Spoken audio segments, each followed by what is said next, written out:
तो भाई fantastic four first step finally release हो चुकी है और ये 2025 की मेरी one of the most anticipated movie थी और मैं इसी एक्साइटमेंट के साथ ये मूवी देखने गया था। क्या ये मूवी मेरी एक्साइटमेंट को मीट कर पाई, डिस्कस करते इस रिव्यू के अंदर। तो आगे बढ़ने से पहले ना ये मैं बता दूं एक चीज कि भाई ये रिव्यू पूरा का पूरा स्पॉइलर फ्री होने वाला है, तो आप बेफिक्र ये रिव्यू आप एंजॉय कर सकते हो। अब मैं मूवी का अगर पहले प्लॉट बताऊं तो ये मूवी लाई करती है अर्थ 828 में। ये हमारे प्राइमरी मार्वल के अर्थ 616 में लाई नहीं करती और इस पूरे के पूरे अर्थ की सेटिंग है एक रेट्रो फ्यूचर सेटिंग। अब रेट्रो फ्यूचर क्या होता है? फ्यूचर होता है कि भाई टाइम तो 60s या 70s का दिखाएंगे, बट उस अर्थ पे टेक्नोलॉजी काफी फ्यूचरिस्टिक होगी, जैसे फ्लाइंग कार्स, टेलीपोर्टेशन, रोबोट्स, तो ये सब हो गए। तो इस मूवी की पूरी सेटिंग रेट्रो फ्यूचर है और इसको बहुत ही बखूबी से अच्छा काम करा है मैट शैकमैन, जो कि इसके डायरेक्टर है और इन्होंने पहले वांडा विजन पर भी बहुत ही अच्छी तरीके से काम करा था। तो मैं ये बोलना चाहूंगा भाई डायरेक्शन इस मूवी की बहुत अच्छी, मैट शैकमैन ने बहुत ही ज्यादा अच्छा काम करा है। अब मैं अगर इस मूवी के प्रोस पर आ जाऊँ ना, तो प्रोस पे पहले मैं प्लॉट ही बोलना चाहूंगा, क्योंकि इस मूवी का प्लॉट मुझे काफी अच्छा लगा, काफी ज्यादा वन डायमेंशनल प्लॉट नहीं था। अब विदाउट गेटिंग इनटू स्पॉयलर्स मैं आपको अगर इस मूवी का प्लॉट बताऊं तो बेसिकली यही है कि भाई इसके अंदर हमें ओरिजिन बहुत ही जल्दी में बता दिया इस मूवी का कि भाई फैंटास्टिक फोर का ओरिजिन क्या है, कि वो एक स्पेस मिशन पे जाते हैं, कॉस्मिक रेडिएशन से उनको पावर्स मिल जाती है और वो 4 साल से अर्थ पे एज सुपर हीरोज है और वो बहुत ही ज्यादा फेमस है, सारे के सारे लोग उन्हें एज फैंटास्टिक फोर जानते हैं, जो कि मुझे अच्छा लगा वो चीज। अब वहीं पर 4 साल बाद अर्थ पे एक नया थ्रेट आता है कॉल्ड गैलेक्टस और वो सिल्वर सर्फर को भेजता है एक वार्निंग देने के लिए कि भाई आपका प्लैनेट मार्क करा गया है गैलेक्टस के थ्रू कि वो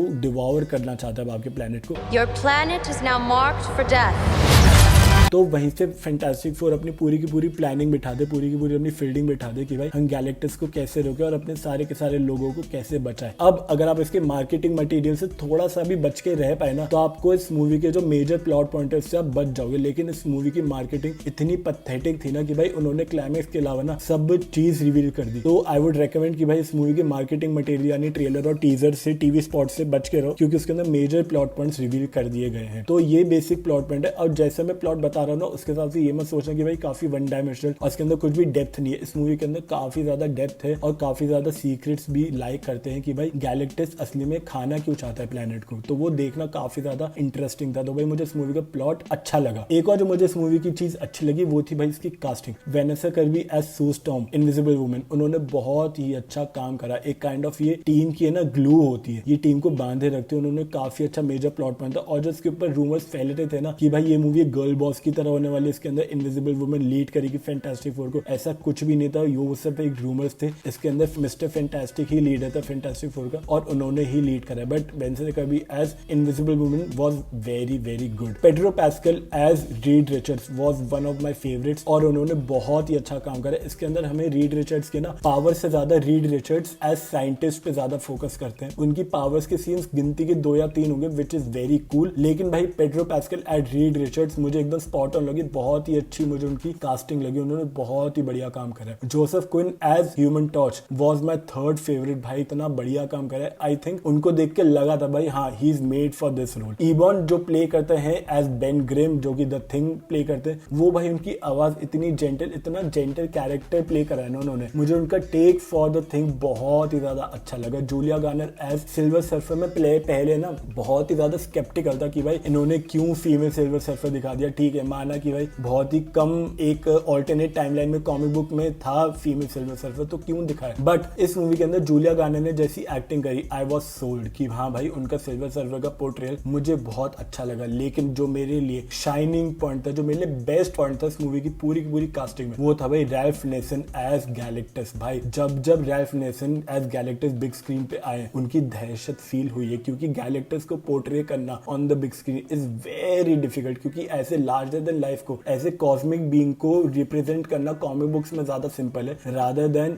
बिग स्क्रीन पे। लेकिन उन्होंने जिस तरीके से दिखाया भाई, बहुत ही अच्छी तरीके से दिखाया। आपको एक्चुअली में ना डर फील होगा कि भाई जब गैलेक्टस को दिखाएंगे और उसकी ग्लोइंग आईज को दिखाएंगे, तो भाई गैलेक्टस का पोर्ट्रेल मुझे बेहतरीन एकदम स्पॉट ऑन लगा। आपको ऐसे लगेगा कि भाई कॉमिक बुक के पेजेस से ही निकल के आ चुके। बहुत ही अच्छा सीजीआई भी इसका बहुत ही बढ़िया था। जब वो आते थे उसके पीछे का background score was actually very terrifying. तो भाई गैलेक्टस का सिनेमेटोग्राफी वाज टू गुड और ये मेरे लिए बेस्ट पार्ट था पूरी की पूरी मूवी का। अब इसका अगर हम एक और प्रॉपर है वो बोलूंगा भाई मैं इसके म्यूजिक को। मुझे इसका म्यूजिक इतना बढ़िया लगता है। जब ये मूवी का फैंटास्टिक फोर का मेन थीम बजता है भाई मेरे गूज बम्स आ गए थे। ये जब मैंने फर्स्ट टाइम ट्रेलर में सुना था तब से लेके आज तक दिन में कम से कम एक बार तो इसकी थीम सुनता ही सुनता हूँ। आई think it's one of the best score MCU का। इतना अच्छा स्कोर बनाया गया है ये पूरे के पूरे फैंटास्टिक फोर की थीम को, बहुत ही बढ़िया। इसकी एक और प्रो पर आऊं तो भाई इसका मैं बोलूंगा एक्शन सेट पीसेस मुझे बहुत अच्छे लगे। कुछ जगह ये बोल रहे कि इसके जो फाइनल क्लाइमैक्स है उसका सेट पीस उतना बढ़िया नहीं लगा, बट मुझे पर्सनली इसके एक्शन सेट पीसेस बहुत ही अच्छे लगे, काफी ज्यादा सेटिस्फाइंग भी फील हुए। इस मूवी का स्केल आपको फील होगा कि हाँ भाई इस मूवी के जो स्टेक्स आपको फील होंगे ना वो पता चलेगा कि हाँ भाई स्टेक्स कितने ज्यादा हाई हैं। तो इस मूवी ने ना इस चीज में डिलीवर करा राइटिंग पॉइंट ऑफ व्यू में कि हाँ गैलेक्टस के आपको हाई स्टेक्स फील होते कि भाई हाँ बहुत मेजर थ्रेट है और ये मूवी वो फील कराने में ना सक्सेसफुल होती है। इस मूवी की ना सरप्राइजिंगली मुझे CGI अच्छी लगी। जो आपको रिसेंट मार्वल के प्रोजेक्ट्स में आप देखोगे CGI कितनी पिस पुअर थी, उसके कंपैरिजन में इसकी CGI मुझे बहुत अच्छी लगी। काफी ज्यादा डिसेंट CGI थी और भाई रैल्फ फिनेसन के गैलेक्टस का CGI क्या ब्यूटीफुल CGI थी, बहुत ही बढ़िया। अब आते हैं इस मूवी के कॉन्स पे। ये मूवी के कॉन्स का जो सबसे बड़ा कॉन है, जो आई थिंक इसी कॉन से सारे के सारे कॉन्स कनेक्टेड है, वो है भाई इस मूवी की पेसिंग। अब यार ये मूवी ना सुपरमैन की तरह ही अब है ना ये